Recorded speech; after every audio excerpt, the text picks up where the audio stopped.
सेनापतियों सहित महिषासुर का वध। जगदम्बा के श्री अंगों की कांति उदय काल के सहस्त्रों सूर्यों के समान है। वे लाल रंग की रेशमी साड़ी पहने हुए हैं।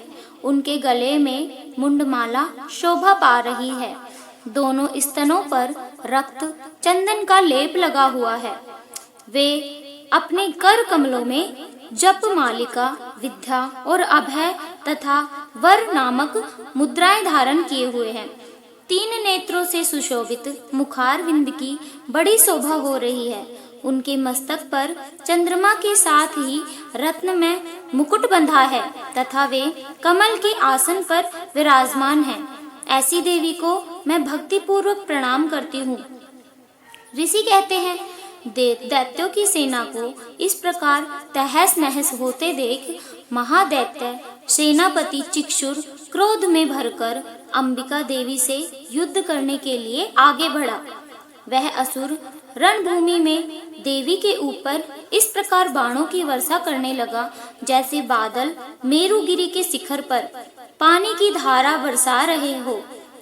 तब देवी ने अपने बाणों से उसके बाण समूह को अनायास ही काटकर उसके घोड़ों और सारथी को भी मार डाला। साथ ही उसके धनुष तथा अत्यंत ऊंची ध्वजा को भी तत्काल काट गिराया। धनुष कट जाने पर उसके अंगों को अपने बाणों से बींध डाला।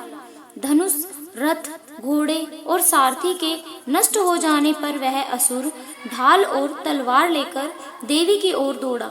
उसने तीखी धार वाली तलवार से सिंह के मस्तक पर चोट करके देवी की भी बाईं भुजा में बड़े वेग से प्रहार किया।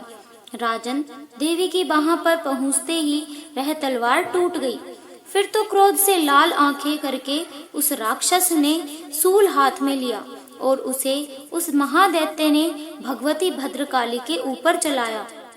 वह सूल आकाश से गिरते हुए सूर्यमंडल की भांति अपने तेज से प्रज्वलित हो उठा। उस सूल को अपनी ओर आते देख देवी ने भी शूल का प्रहार किया। उससे राक्षस के सूल के सैकड़ों टुकड़े हो गए। साथ ही महादैत्य चिक्षुर की भी धज्जियां उड़ गई। वह प्राणों से हाथ धो बैठा।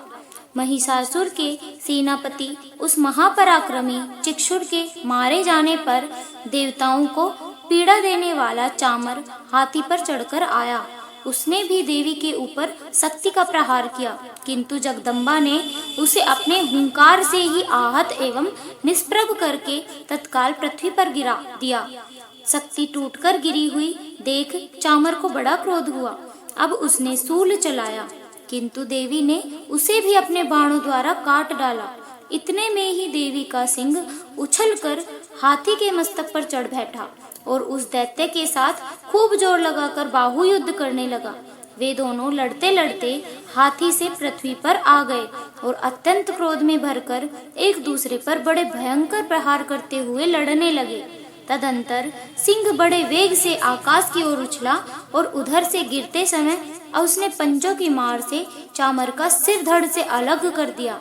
इसी प्रकार उदग्र भी शिला और वृक्ष आदि की मार खाकर रणभूमि में देवी के हाथ से मारा गया तथा कराल भी दांतों, मुख को थप्पड़ों की चोट से धराशायी हो गया।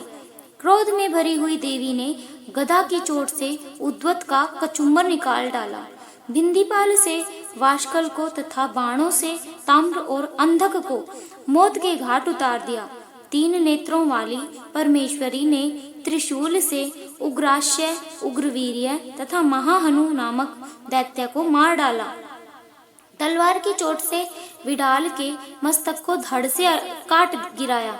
दुर्धर और दुर्मुख इन दोनों की अभी अपने बाणों से यमलोक भेज दिया।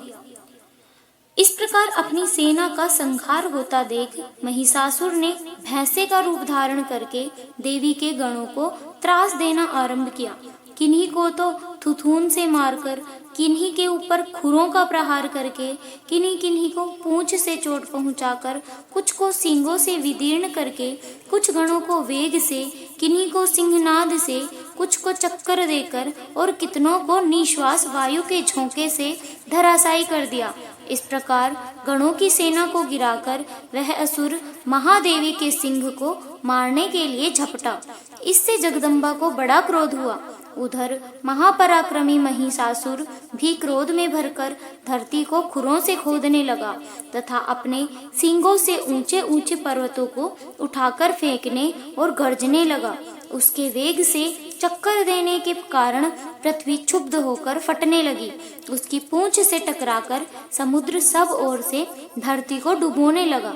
हिलते हुए सींगों के आघात से विदीर्ण होकर बादलों के टुकड़े टुकड़े हो गए। उसके श्वास की प्रचंड वायु के वेग से उड़े हुए सैकड़ों पर्वत आकाश से गिरने लगे। इस प्रकार क्रोध में भरे हुए उस महादैत्य को अपनी ओर आते देख चंडिका ने उसका वध करने के लिए महान क्रोध किया। उन्होंने पास फेंककर उस महान असुर को बांध दिया। उस महासंग्राम में बंध जाने पर उसने भैंसे का रूप त्याग दिया और तत्काल सिंह के रूप में वह प्रकट हो गया। उस अवस्था में जगदम्बा जो ही उसका मस्तक काटने के लिए उद्यत हुई तो ही वह खड्गधारी पुरुष के रूप में दिखाई देने लगा। तब देवी ने तुरंत ही बाणों की वर्षा करके ढाल और तलवार के साथ उस पुरुष को भी भींद डाला। इतने में ही वह महान गजराज के रूप में परिणत हो गया तथा अपनी सूंड से देवी के विशाल सिंह को खींचने और गर्जने लगा। खींचते समय देवी ने तलवार से उसकी सूंड काट डाली। तब उस महादैत्य ने पुनः भैंसे का शरीर धारण कर लिया और पहले की ही भांति चराचर प्राणियों सहित तीनों लोगों को व्याकुल करने लगा। तब क्रोध में भरी हुई जगन्माता चंडिका बारंबार उत्तम मधु का पान करने और लाल आंखें करके हंसने लगी। उधर वह बल और पराक्रम की मद से उन्मत्त हुआ राक्षस गर्जने लगा और अपने सींगों से चंडी के ऊपर पर्वतों को फेंकने लगा। उस समय देवी अपने बाणों के समूहों से उसके फेंके हुए पर्वतों को चूर्ण करती हुई बोली। बोलते समय उनका मुख मधु के मद से लाल हो रहा था और वाणी लड़खड़ा रही थी। देवी ने कहा, ओ मूढ़, मैं जब तक मधु पीती हूँ तब तक तू क्षण भर के लिए खूब गर्ज ले। मेरे हाथ से यहीं तेरी मृत्यु हो जाने पर अब शीघ्र ही देवता भी गर्जना करेंगे। ऋषि कहते हैं, यो कहकर देवी उछली और उस महादैत्य के ऊपर चढ़ गई। फिर अपने पैर से उसे दबाकर उन्होंने शूल से उसके कंठ में आघात किया। उनके पैरों से दबा होने पर भी महिषासुर अपने मुख से दूसरे रूप में बाहर होने लगा। अभी आधे शरीर से ही वह बाहर निकलने पाया था कि देवी ने अपने प्रभाव से उसे रोक दिया। आधा निकला होने पर भी वह महादैत्य देवी से युद्ध करने लगा। तब देवी ने बहुत बड़ी तलवार से उसका मस्तक काट गिराया। फिर तो हाहाकार करती हुई दैत्यों की सारी सेना भाग गई तथा संपूर्ण देवता अत्यंत प्रसन्न हो गए। देवताओं ने दिव्य महर्षियों के साथ दुर्गा देवी का स्तवन किया। गंधर्व राज गाने लगे तथा अप्सराएं नृत्य करने लगी।